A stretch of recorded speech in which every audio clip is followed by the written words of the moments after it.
first carp.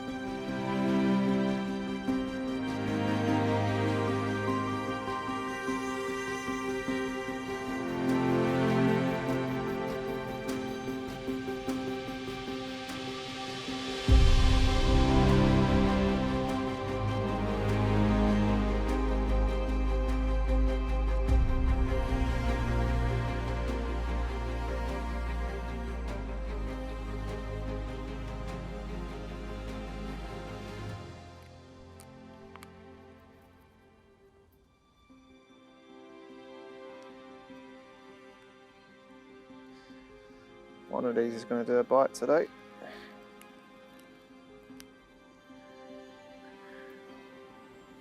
Well happy with my solid bags. Stole them from Sarah Brown. No, not stole them from Sarah Brown. Stole some of her mix, some of her hemp crumb and salt. But she bought me these bags. Good angler, Sarah Brown.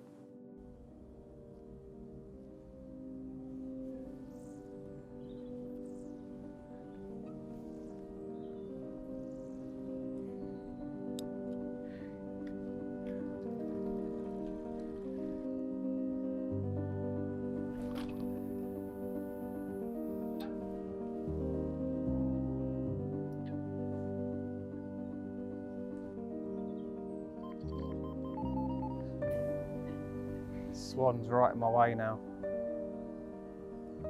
Typical, isn't it? She's right on my line. For fuck's sake. God knows how long I'll be waiting.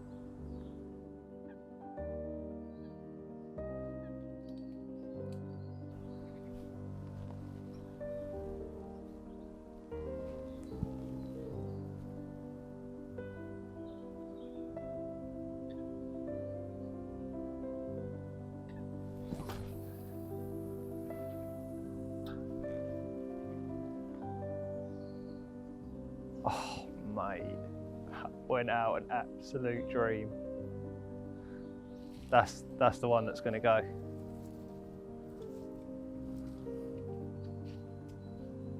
That couldn't have hit the cliff any better. I could see the bubbles popping up where the bag's dispersing, just past that little bit of white fluff.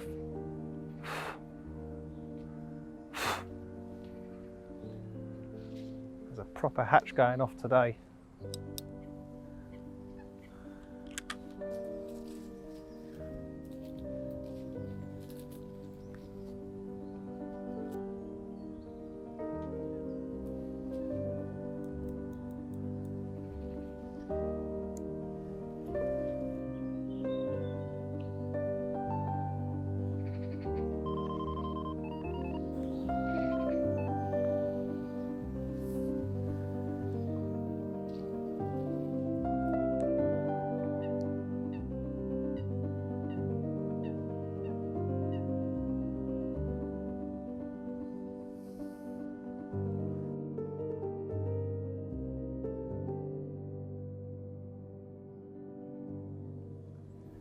So you joined me down here today at Sandhurst. It's the back end of winter now, and yeah, conditions are really good for this time of year. You know, it's about 10, 11 degrees today.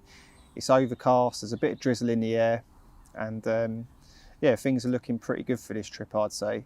I did actually come down here last week.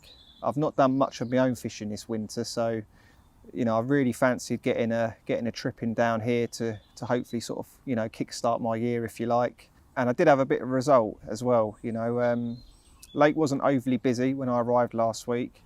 I managed to drop into a pretty good swim known as the Pipes. It sort of commands the sort of central area of the lake. And the reason I went in there is because I had seen a couple of fish show sort of within the first half an hour of walking around the lake. So I dropped in there for the first night and had a little bit of a lead around, got down sort of mid-afternoon, so I didn't have much time before dark, so I just cracked on with looking for some spots, or a spot, and yeah, sort of found one out in the sort of central area of the lake, a nice sort of clean spot in slightly deeper water, so I put a couple of rods on that for the night and just fished one off the side, a little bit further off the spot, just on a solid bag. There's quite a lot of weed present in here at the moment. Not too high, but it is littered around the lake bed, you know, sort of dead weed mixed in with some fresh stuff.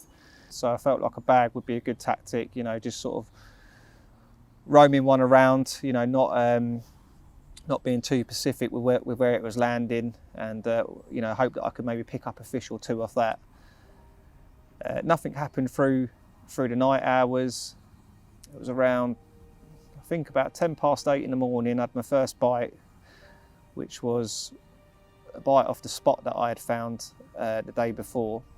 Fishing a little 12mm pop-up on a spinner rig, you know, a rig that I've done pretty well on in general, but I have done well over here with little pop-ups. Yeah, real powerful fish, sort of felt like a good fish from the off. Eventually I got it into the net and could see it was you know, clearly one of the big commons in the lake. So yeah, it was a really good start to the trip. You know, I thought maybe around, you know, mid-30, but it wasn't until I got it on the mat, you know, and it sort of felt the weight behind it, I realised it was probably a little bit bigger than that. And on the scales it went 38.10. One of the nice old commons in here, looked like a real, you know, sort of old brute of a common, big old patch on one side, and ironically known as the patch common. 38.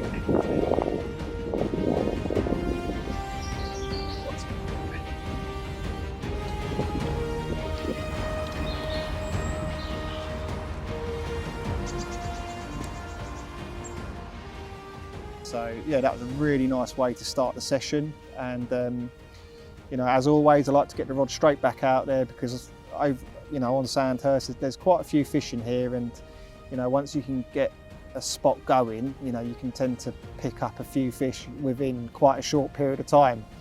So rod went straight back out before getting the fish out, and I think only about an hour had passed and I managed another bite off that same rod.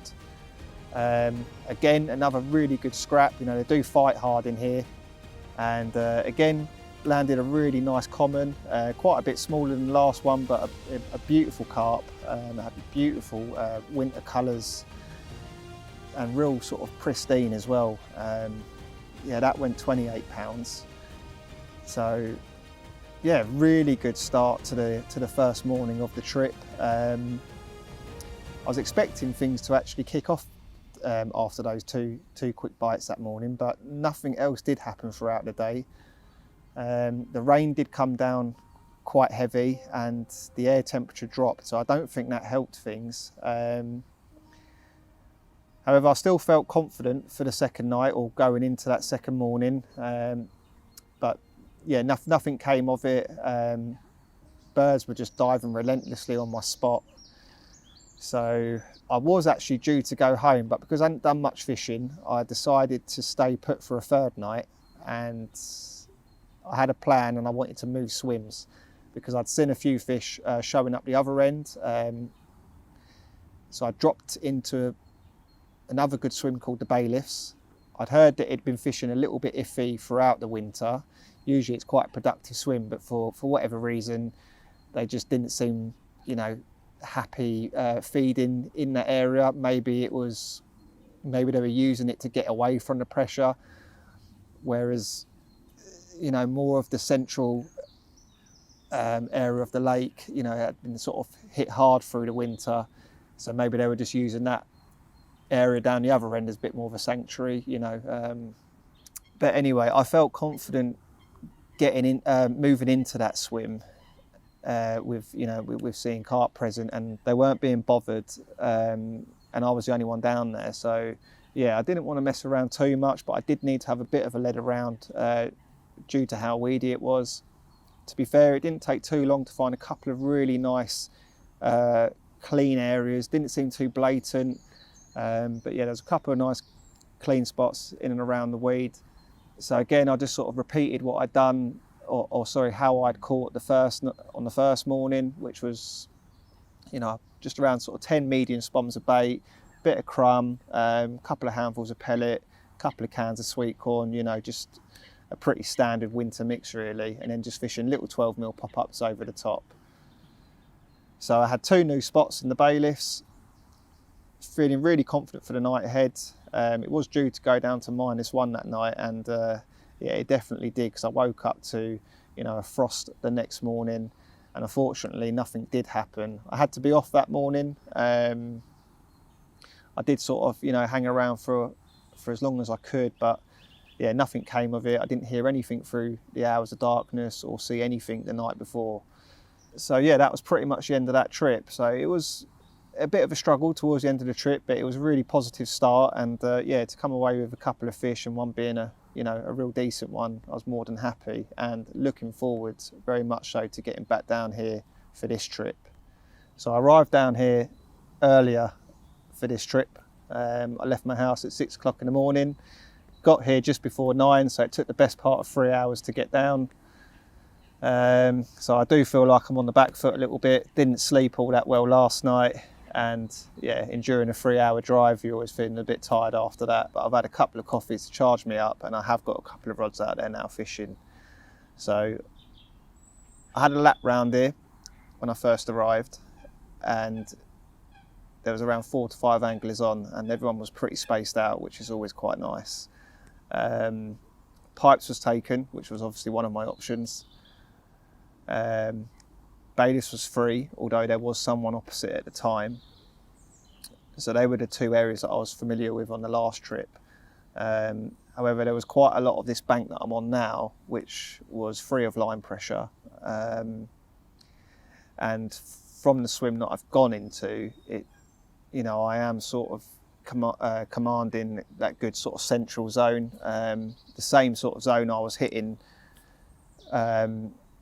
from in the pipes last week, but just fishing the other side.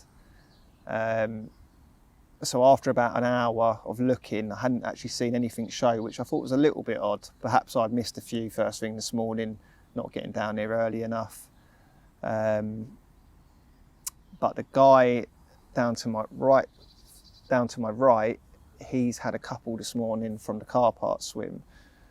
So there's obviously fish down this end, hence why I've sort of dropped in here really. It seemed like, the obvious choice to what I had available.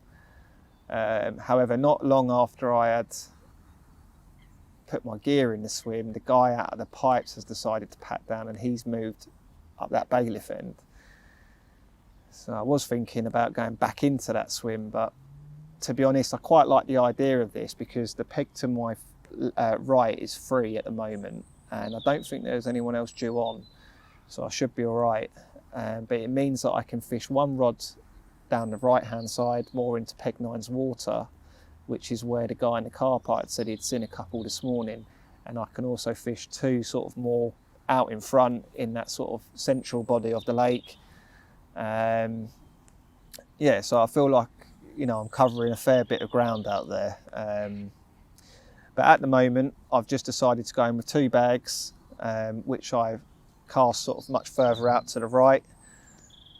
And in a little bit, I'm going to look for a spot for this evening, more out in front of the swim, which I'm also going to bait shortly, and then I'm going to leave it for a few hours before I decide to put my maybe 1 or 2 rigs on that spot. Just give the fish a little bit of time to sort of mill over it, whatever. They know that they're free of lines, and they know there's some grub down there. I think sometimes on these busy day tickets that it can really pay off to have, your lines off the spots that you're fishing for a little while, just to give them that, that free run around or whatever. And it just means that you can be a little bit more versatile in your approach. And like I'm doing now, I'm just sort of fishing bags for the day, hoping to nick a quick bite. I've not caused any disturbance in the swim other than cast 2 bags out there. So yeah, that's kind of the thought process. So I'm just going to see the rest of this afternoon out, and then I'm going to think about crashing a lead around. Hopefully not too much, because I want to keep the minimal disturbance as much as possible. They're so used to leads and spoms going out there all the time. They're probably not overly bothered by it, because that's what they're used to. But it's always nice if you can, just to keep everything to minimal disturbance as possible. So You know, these bags have been out there about an hour or so now. I have had the odd occurrence on them, maybe picked up by a coot, not sure. But I am going to freshen things up a little bit and see if we can nick that bite this afternoon to get the ball rolling.